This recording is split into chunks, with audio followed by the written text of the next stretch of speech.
Hi, I'm Tony Sven at Hillside Christmas Tree Farm. We're gearing up for spring herbicide application, and if we have to spray insecticides, so we're gearing up for that.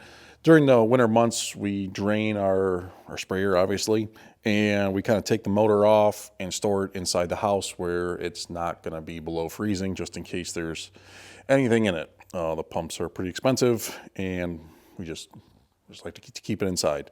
So today we're going to mount this thing back on the sprayer, and I actually rebuild the pumps over the winter, the diaphragms and the baffle. And the thing was leaking oil, and I found a O-ring that was out, so I reseated that. So hopefully we're going to be in good shape this year. So kind of going over our sprayer a little bit. This is a 100-gallon tank. I don't even know, this thing was older than I am. They used it before in a Scotch pine to paint the trees green. It has an agitator on it. It's got a belt with a bar going through and paddles. So let me grab the camera. We'll kind of do a little walk around here.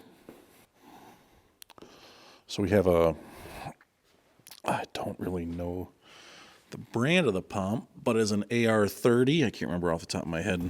Let's see what it says here. Annovi Reverberi. Sounds Italian. Oh yeah, that's the pump, and this is the output shaft that will drive the agitator. We swapped the motor out. It used to be probably a Briggs & Stratton or a Honda, and we swapped it out for another Honda GX160. It has a gear reducing transmission there. It's kind of lower the RPMs into the pump. Take a look at the pump. There's kind of the belt drive for the agitator. Then we have our first pressure regulator bypass back into the tank. Here's what used to be a sight glass for the fill level, clearly painted green. And we head back to the main supply. We have a selector, so we can turn a selector to control different nozzles that we are using depending on the application. Again, with another bypass regulator going to the top of the tank. And kind of the back end here where we can spray in the center. We can spray, to the left side, spray to the right side. I think for the selector, we probably have the two left and right. And then we'll have one for the left, right, and center. And then we'll put these caps on stuff kind of on the high end if we're not spraying for weevils or whatever. And then the gun is kind of on the bypass. What we'll do when we're in operations is this guy is kind of looped right now, but it will go to our tractor, and that's actually the shut off as we kind of hit the end of the row and turn around, and then that puts the whole system into bypass and makes them recirculate into the tank. So that's kind of our sprayer layout. Some things that we want to work on. Better herbicide control this year for sure, and be nice to make a swing arm, right? So as it hits a tree, it kind of deflects down, gives a little better control. I've seen a lot of them. Jutec has a pretty neat contraption with shields, and also Thomas Brothers and Paw Paw, Michigan, they have something like that too. Something we're looking at exploring and adding on to our sprayer in the future. Overall, I don't like the length of this thing. This whole thing here makes this sprayer pretty long, and when there's no weight on the front, tips it back, and kind of sits it on the nozzle. So that's not good. So once the motor's on, we don't have that problem, but it's not good to put those nozzles in the dirt. So yeah, a lot of yapping. So let's put this pump on and get it ready for the season. So here we go. All right, so putting this sprayer on is actually pretty much the easiest thing in the world. It is just held on by kind of pipe clamps in the two spots. We can see the wear marks. And then we just set the depth based on the belt. And then tighten it all up. So step one, we'll take the nuts off.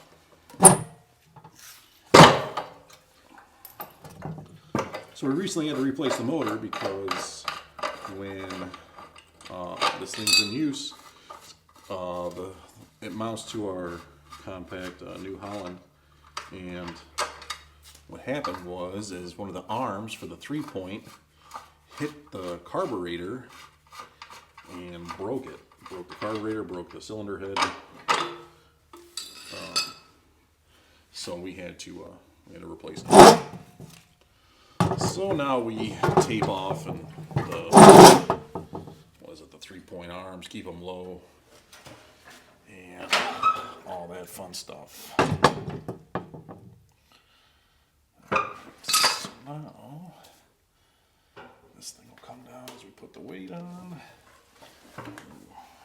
Lift with your legs. About there. All right, put the belt up.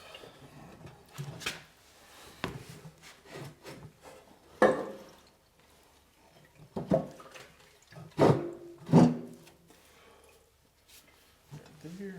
And we just eyeball the depth. Looks good there.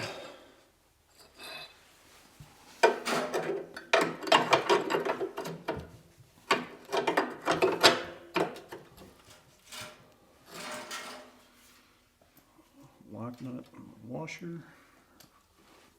Lock washer nut. Get it all started.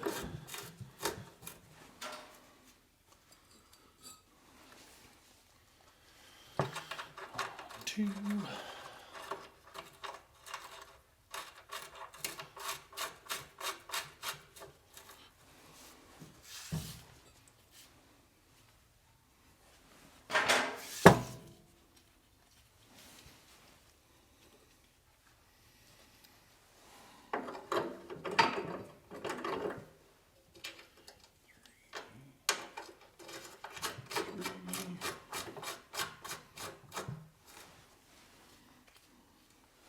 Also, when rebuilding the pump, kind of took it's nice to have it off because I take it to my house. I don't live on the farm. I live about 25 minutes away, so makes it easy to do stuff in my garage. We just take our 3/4 inch wrench, tighten them up.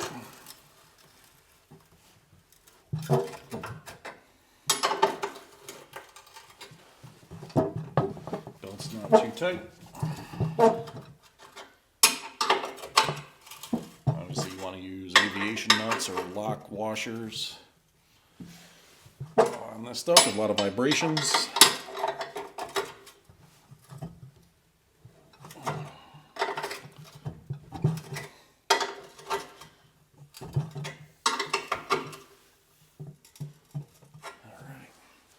All right, pump's mounted. Now we'll make the hydraulic connections.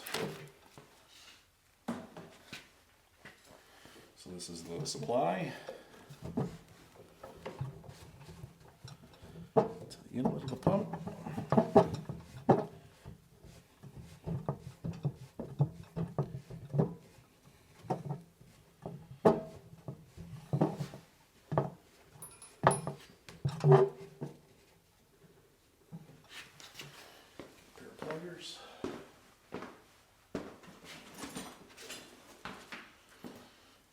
Free tip, every barn on our farm has a little tool bag. And that tool bag is color coded for its location. And inside we have basic tools, pliers, some common wrenches, screwdrivers. They also have red tapes. We match it all together so that if we ever come across a tool that shouldn't be in that barn, we can get it where it needs to go, right? And this barn is kind of our open for our retail barn.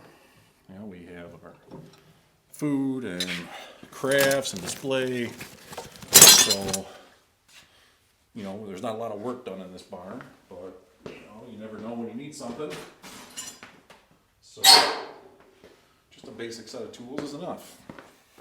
All right, so that was the supply. Now we'll do the output. And again, every barn has that. We have 3 barns. One of them being kind of the main work shop barn, I guess you want to call it. That one has the majority of the tools and equipment in it. This is the only one with concrete floors.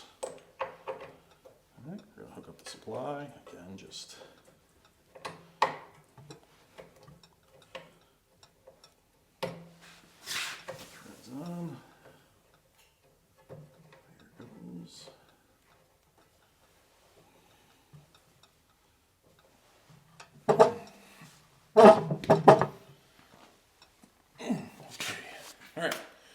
when I was rebuilding the pumps, the last thing we were going to do is we're going to fill it up the pump with the oil. Because when I was rebuilding it, get this out of the here,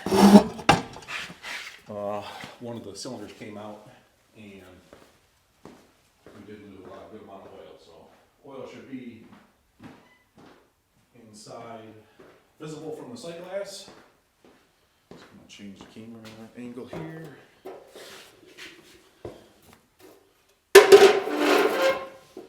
This guy.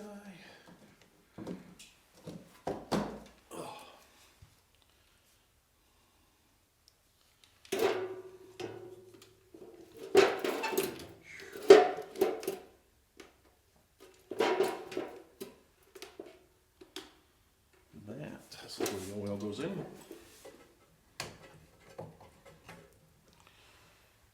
And we have, I think it's like 0.30 or something, or 30L, 30. Non-detergent air compressor oil. We just use compressor oil. It's already here. Try not to block the shot. Try not to spill it everywhere.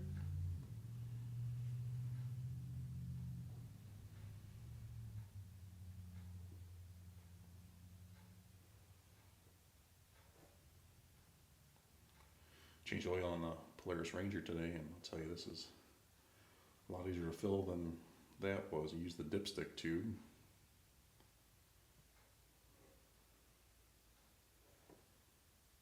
And I spilled some oil doing it. It wasn't fun.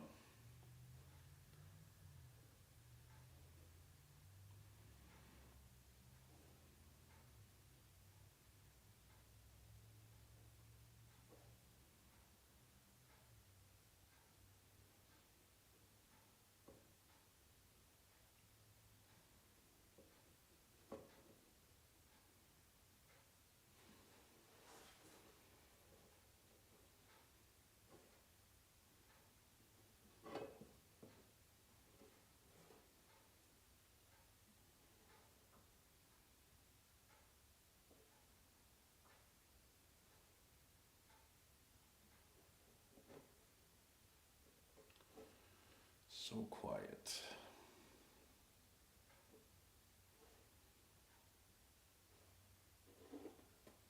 I think that'll probably do it.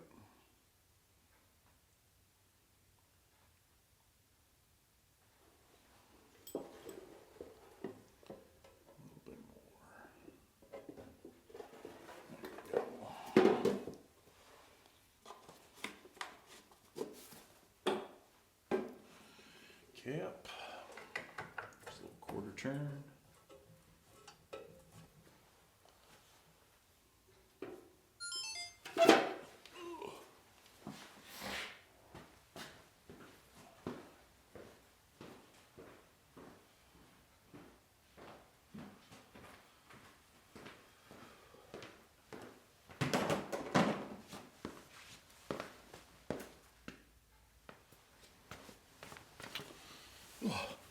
All right, that's it. Our motor and pump are mounted to our sprayer. Sprayer hydraulics are connected. I refilled the oil, and yeah, we're ready to get busy spraying our stuff. So, all right, quick video. I don't know if there's much value to it, but just everything we got to do on the farm to make your Christmas trees the beautiful specimens that they are. All right, thanks for watching. Happy spring.